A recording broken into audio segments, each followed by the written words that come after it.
ప్రియ స్నేహితులారా, మన వాక్య పాఠ్య భాగం ప్రకటన గ్రంథం 5వ అధ్యాయం 1 నుండి 6వ వచనం వరకు సావధానంగా వినండి.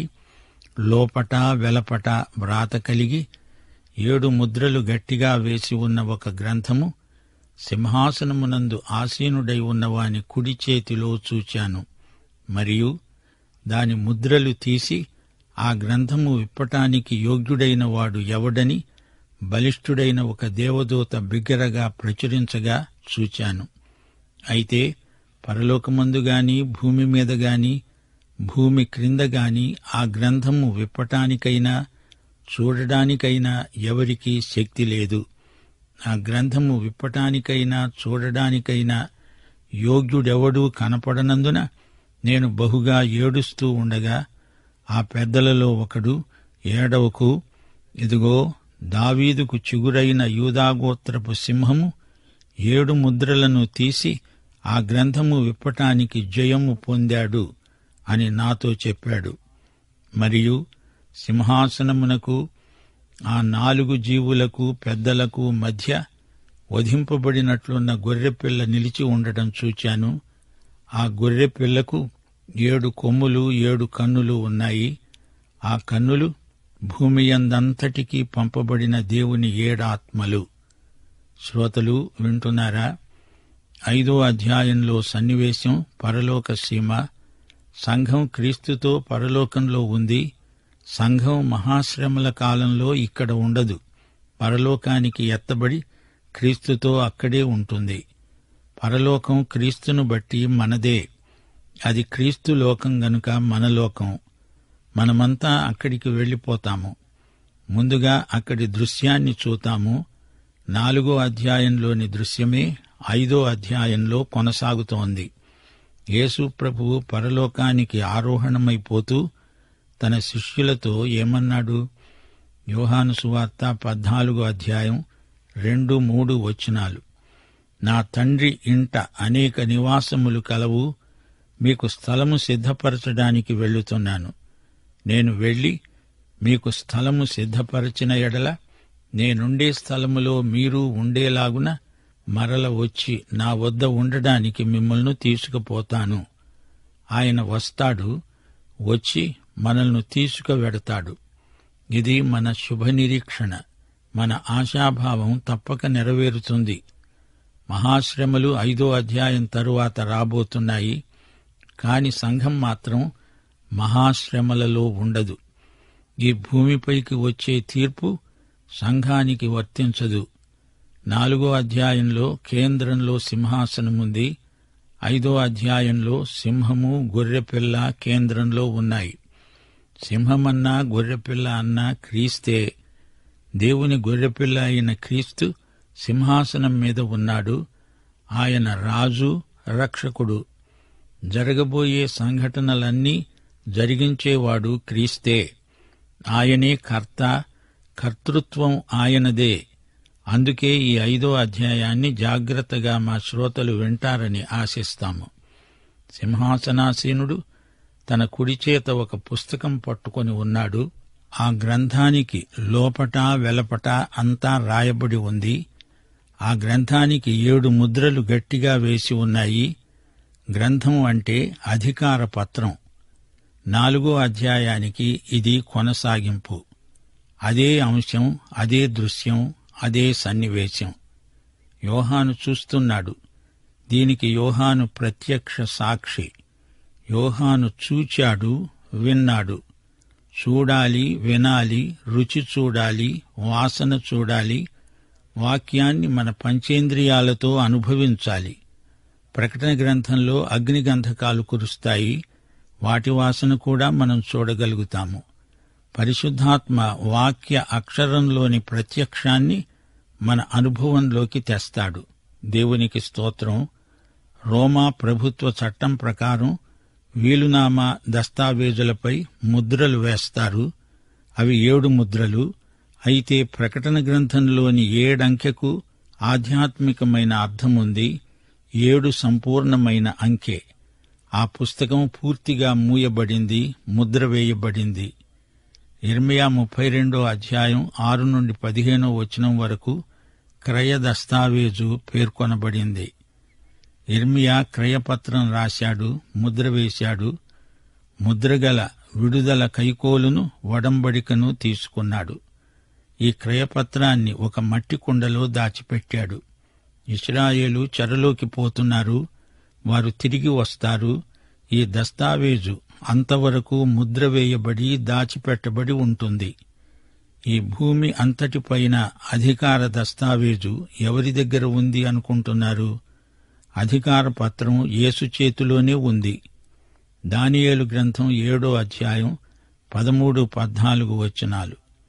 ఆకాశ మేఘారూఢుడై మనుష్య కుమారుని పోలిన ఒకడు వచ్చి ఆ మహావృద్ధుడైన వాని సన్నిధిలో ప్రవేశించి ఆయన సముఖమునకు తేబడ్డాడు.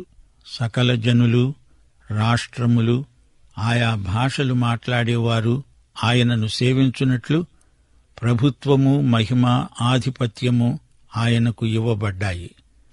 ఆయన ప్రభుత్వము శాశ్వతమైనది, అది ఎన్నటికీ తొలగిపోదు. ఆయన రాజ్యము ఎప్పుడునూ లయము కాదు. యేసు చేతిలో ఉండాల్సింది ఈ సర్వభూమి యొక్క అధికార పత్రం. దానిపై గట్టిగా అధికార ముద్రలు 7 వేసి ఉన్నాయి. ఆ గ్రంథానికి అటూ ఇటూ, లోపల బయట అంతా రాసి ఉంది.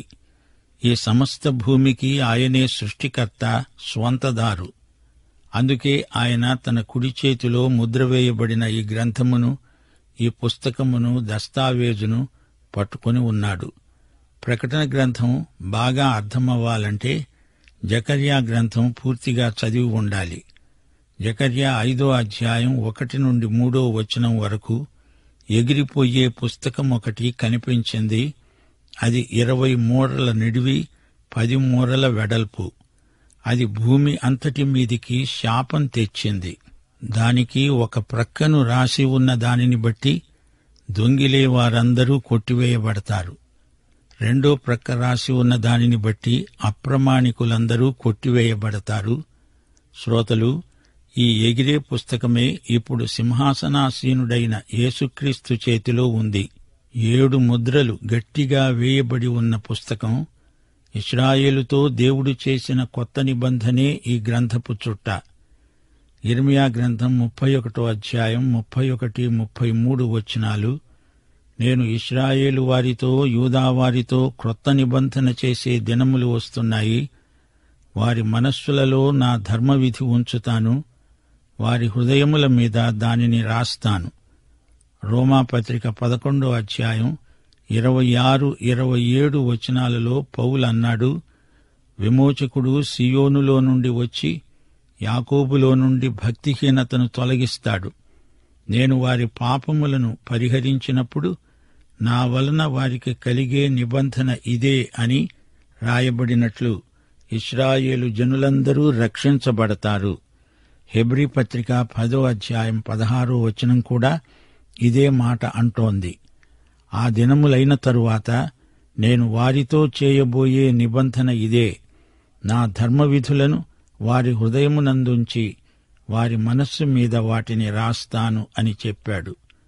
పాత నిబంధన ఇశ్రాయేలుతో దేవుడు చేసింది మనిషి మీద ఆధారపడింది. 10 ఆజ్ఞల ధర్మశాస్త్రం ఎంతసేపటికి అది చెయ్యి, ఇది చెయ్యి అనే మాటే అన్నది గాని మానవుడు బలహీనుడు గనుక అది చెయ్యలేకపోయాడు. దశాజ్ఞలు మంచివే, దేవుడిచ్చిన ధర్మశాస్త్రమూ మంచిదే, గాని మనిషిలోనే ఉంది సమస్య అంతా. ఏదెను తోటలో జరిగింది కూడా ఇదే. ఆదాము హవ్వ పండు తిన్నారు, పండు మంచిదే. ఆదాము హవ్వలే పాపం చేసిన జంట. వారు చేసింది ఆజ్ఞాతిక్రమ పాపం. అయితే దేవుడు కొత్త నిబంధన చేశాడు. ఇది మనిషి బలహీనతపై ఆధారపడింది కాదు. ఇది దేవుని సింహాసనము నుండి వచ్చింది. ఇది ప్రభువైన యేసుక్రీస్తు నుండి కలిగిన నిబంధన. బలిష్ఠుడైన ఒక దేవదూత వచ్చి బిగ్గరగా ప్రకటించాడు. ఆ గ్రంథం ముద్రలు తీసి దాన్ని విప్పడానికి యోగ్యుడైన వాడెవడు? ఈ భూమి, దాని సర్వసంపూర్ణతపై అధికార పత్రం ఎవరిది? ఎవరికి ఆ హక్కు ఉంది? హక్కుభుక్తములు ఎవరివి? పరిపాలకుడెవరు? యజమాని ఎవరు? నీతి న్యాయములు జరిగించగలవాడు ఎవడు? ఏ మానవుడు, ఏ మానవ రాజ్యము చెయ్యజాలని పని అది. బలిష్ఠుడైన దేవదూత ప్రకటన. అతని స్వరం గంభీరమైంది. ఈ కొత్త నిబంధనాధికారం ఎవరిది అని దూత ప్రకటిస్తూ ప్రశ్నిస్తున్నాడు. ఎవరాయన? ఎవరా సర్వాధికారి? ఆ గ్రంథాన్ని విప్పడానికి చూడటానికి కూడా యోగ్యుడు ఎవ్వరూ కనపడలేదు. ఇది చూచి యోహాను ఏడవసాగాడు. ఆదాము సంతానంలో ఎవరికీ అట్టి అధికారం లేదు. ఆ పుస్తకాన్ని తెరవగలవాడు ఎవ్వడూ లేడు, ఒక్కడూ లేడు. ఈ భూమినంతా తన వశమందుంచుకొని పరిపాలించగలవాడు మనుషుల్లో ఎవరున్నారు? ఎందరో ప్రయత్నించారు, కృతకృత్యులు కాలేకపోయారు. ఆదాము పాపం చేసి ఆ అర్హతను పోగొట్టుకున్నాడు. మోషే ద్వారా ధర్మశాస్త్రం వచ్చింది. అయితే అతడు కూడా దానిని అతిక్రమించిన వాడే. దావీదు అలాంటివాడే. అతడు అయోగ్యుడే. యోగ్యుడు ఒక్కడే ఒక్కడున్నాడు. ఆయనే విమోచకుడు, సార్వభౌముడు, రక్షకుడు, ప్రభువైన యేసు. ఆదాము అతని సంతతిలో ఎవరు తగిన అభ్యర్థి కారు. సైతాను అసలే తగడు. వాడు దొంగ, అబద్ధికుడు, అబద్ధాలకు తండ్రి. యోహాను ఏడుస్తున్నాడు. ఎందుకు? పరలోకమందు కాని, భూమి మీద కాని, భూమి క్రింద గాని ఆ గ్రంథాన్ని విప్పటానికి కాని, చూడడానికి కాని, చదవటానికి కాని ఎవరికీ శక్తి చాలలేదు. అందుకే యోహాను ఏడుస్తున్నాడు. యోహానుకు ప్రవచనాలంటే ఎంతో ఆసక్తి, పవిత్రమైన ఉత్కంఠ. పరమార్థజ్ఞానికి దుఃఖం ముంచుకొచ్చింది. దేవదూతలు కూడా తొంగి చూడడానికి సాహసించరు. అలాంటి ప్రవచన రహస్యాలను గురించిన ఆసక్తి అతణ్ణి అట్టిట్టు చేసింది. యోహాను ఈ లోకంలో పుట్టి పెరిగినవాడు. పరలోక మార్మిక జగత్తులో అడుగుపెట్టాడు. అతని ఉద్రేకం అంతా ఇంతా కాదు. యోహాను కన్నీటితో రాయబడిన గ్రంథమిది, ప్రకటన గ్రంథం. అయ్యో, ఈ భూమి గతి ఇంతేనా? దీనికి విడుదల లేదా?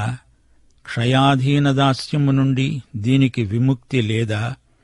ఈ భూమి యొక్క భవితవ్యం శూన్యమేనా అంటూ యోహాను ఏడుస్తున్నాడు. రోమాపత్రిక 8వ అధ్యాయం 23వ వచనంలో పౌలన్నాడు, సృష్టి యావత్తు ఇదివరకు ఏకగ్రీవముగా మూలుగుతూ ప్రసవ వేదన పడుతోంది. అంతేకాదు, ఆత్మ యొక్క ప్రథమ ఫలముల నొందిన మనము కూడా దత్తపుత్రత్వము కొరకు, అనగా మన దేహము యొక్క విమోచన కొరకు కనిపెడుతూ మనలో మనం మూలుగుతున్నాము. ఈ సృష్టికి విమోచన లేదా? ఇది ఇలా నశించాల్సిందేనా? ఈ చిక్కుముడి ఎవరు విప్పుతారు? ఈ ముద్ర ఎవరు తొలగిస్తారు? ఇది యోహాను ఆవేదన. ఈ ప్రశ్నకు జవాబు యేసుక్రీస్తే. అప్పుడు ఏం జరిగింది? ఆ పెద్దలలో ఒకడు వచ్చి యోహానుతో అన్నాడు, యోహాను, ఏడవకు. ఇదిగో, దావీదుకు చిగురైన యూదాగోత్రపు సింహం 7 ముద్రలను తీయగలవాడు. ఆ గ్రంథాన్ని విప్పడానికి తగిన విజేత ఆయనే. యోహాను ప్రశ్నకు పెద్దలలో ఎవరైనా జవాబివ్వగలరు. 24 పెద్దలు, దేవుని సార్వత్రిక సంఘం. యోహాను సువార్త 15వ అధ్యాయం 15వ వచనంలో యేసు ప్రభువు తన వారితో అన్నాడు, దాసుడు తన యజమాని చేసే దానిని ఎరుగడు గనుక ఇక మిమ్మును దాసులు అని పిలువక స్నేహితులు అని పిలుస్తున్నాను. ఎందుకనగా నేను నా తండ్రి వలన వినిన సంగతులన్నిటినీ మీకు తెలియచేశాను. యేసుక్రీస్తుకు మాత్రమే ఇహపరములపై సర్వాధికారమున్నది, మరెవరికీ లేదు. ఆయన నిన్ను నన్ను విమోచించడమే కాదు, ఈ సృష్టినంతటినీ విమోచించగలవాడు. ఈయన ఎవరు? యూదాగోత్రపు సింహం. వృద్ధ యాకోబు తన అవసాన కాలమందు తన 12 కుమారులను చేరబిలుచుకొని యూదాను గురించిన ప్రవచన ఆశీర్వాదం పలికాడు. అన్నాడు, ఆదికాండం 49 9-10 వచనాలు, యూదా కొదమసింహం, నా కుమారుడా, నీవు పట్టిన దానిని తిని వచ్చావు. సింహము వలె గర్జించి ఆడు సింహము వలె అతడు కాళ్లు ముడుచుకొని పండుకున్నాడు. అతణ్ణి లేపేవాడెవడు? షిలోహు వచ్చే వరకు యూదా వద్ద నుండి రాజదండము తొలగదు. అతని కాళ్ల మధ్య నుండి రాజదండము తొలగదు. ప్రజలు అతనికి విధేయులై ఉంటారు. అవును, ప్రభువైన యేసే యూదాగోత్రపు సింహం. ఆయన దావీదు వేరు చిగురు. 2 సమూయేలు 7 దేవుడు దావీదుతో చేసిన నిబంధన ఉంది. దావీదు, నీ సంతానములో నుండి ఒక పరిపాలకుణ్ణి రప్పిస్తాను. అతడు ఈ ప్రజలనే కాదు, భూప్రజలందరినీ ఏలుతాడు. యేసు ప్రభువుకు పరిపాలించే హక్కు, అధికారము ఉన్నాయి. ఈ లోకము, ఈ భూమి, అందలి ప్రజల భవితవ్యాన్ని గురించిన ప్రవచనాలన్నిటికీ నెరవేర్పు క్రీస్తే. ఆయన రెండోసారి వస్తాడు, రాజ్యం స్థాపిస్తాడు. అప్పుడు ఈ ప్రవచనాలన్నీ నెరవేరిన ఆశీర్వచనాలవుతాయి. ఇప్పుడు ప్రకటన గ్రంథం 5 పరిశీలించండి. ఆ సింహాసనానికి, ఆ 4 జీవులకు, పెద్దలకు మధ్య గొర్రెపిల్ల నిలిచి ఉంది. వధింపబడినట్లున్న గొర్రెపిల్ల. ఆ గొర్రెపిల్లకు 7 కొమ్ములు, 7 కన్నులు. ఆ 7 కన్నులు దేవుని యొక్క 7 ఆత్మలు. ఈ 7 ఆత్మలు భూమియందంతటికీ పంపబడినవి. శిలువలో బలి అయిన దేవుని గొర్రెపిల్ల. యెషయా గ్రంథం 53 వధకు తేబడిన గొర్రెపిల్ల. యోహాను సువార్త 1 లోక పాపమును మోసుకపోయే దేవుని గొర్రెపిల్ల. యేసు మరణం విమోచనాత్మకమైనది, ప్రత్యామ్నాయ బలి. గొర్రెపిల్ల నిలిచి ఉంది. ఇది యేసు పునరుత్థాన సంకేతం. ఆయన లేచాడు, నడుస్తున్నాడు, లోకానికి తీర్పు తీర్చబోతున్నాడు. ఆయన సింహాసనాసీనుడు, నీతిగల న్యాయాధిపతి. 7 కొమ్ములు, మహాశక్తి గలవాడు. దానియేలు గ్రంథం 7-8 7 కన్నులు గలవాడు, సర్వజ్ఞుడు. ఆయన సింహము, గొర్రెపిల్ల. ఆయన సంపూర్ణ ఆత్మశక్తితో కదులుతున్నాడు.